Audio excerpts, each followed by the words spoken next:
Hey guys, what's up? Okay, I wasn't really planning on reviewing this movie at first, honestly,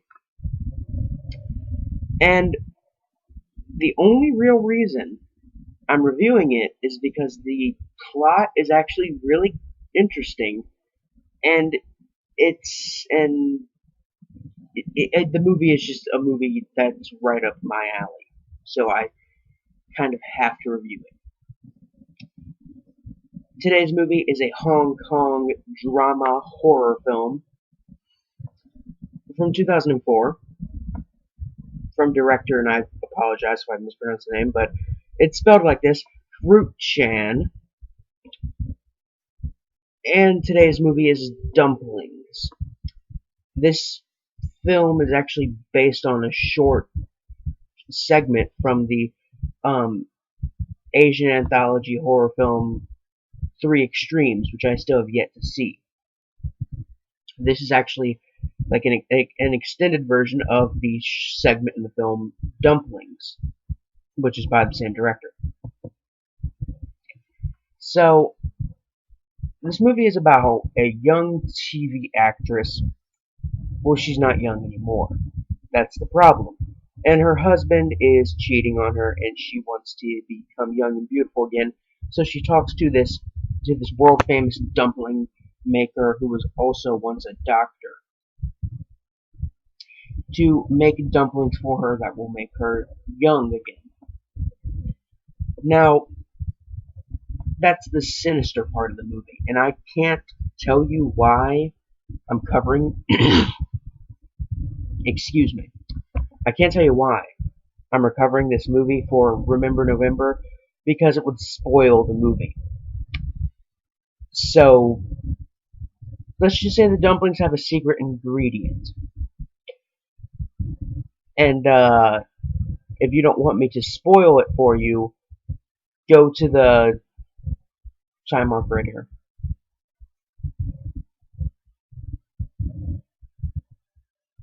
Alright. The secret ingredient is human fetuses. That's the secret ingredient. Yeah, that's one of the main reasons I'm covering this film.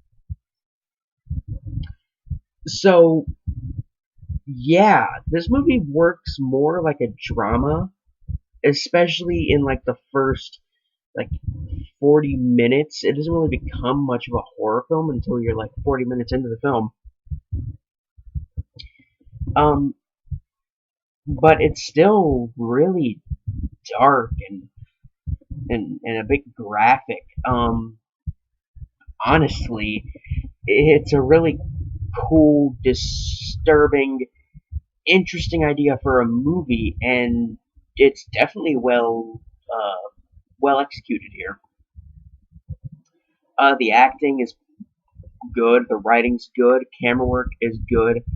It doesn't have any distinct kind of visual style to it, which I'm not really gonna complain about. Although when I first looked at some of the poster art and stuff for this movie, it looked like it would have some kind of style, but it doesn't really seem like it has much of a visual style. That doesn't ruin the film.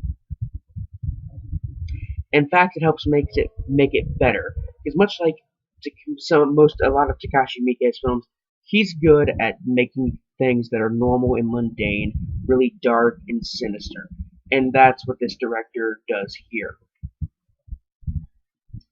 Um, the camera work is good, the lighting is good. Uh, Really, it's an all-around well-made movie, but one I wouldn't recommend to some people. I'm not going to say what people. I'm not going to say anybody exactly. But I think you know who you are if you're not going to be interested in this film, and you know the secret ingredient.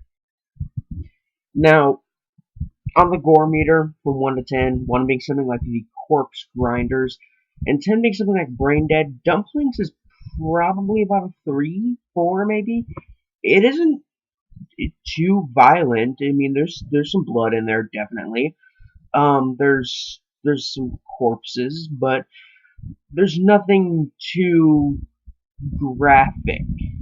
And I think that's what makes this movie even a bit more subverse and and somewhat of bad taste. Um, if you're an extreme cinema fan looking for something new and you haven't seen Three Extremes yet, I'd say check out Dumplings and check out Three Extremes. As I said earlier, I haven't seen Three Extremes yet. I want to a little badly, but I'm waiting it out. I didn't actually know this one was based on one of the segments from Three Extremes, even though I already knew the title of the segment Dumplings in Three Extremes. But I didn't assume they were connected whatsoever, and then I found out they were when I was halfway through this movie, and I was like, oh well, might as well finish this movie. So yeah. Um, what else is there to say? It was good. I really liked it. It's on Netflix if you're interested. Um, anyway, guys, I'm Biscuit Boo 69 signing off. Peace.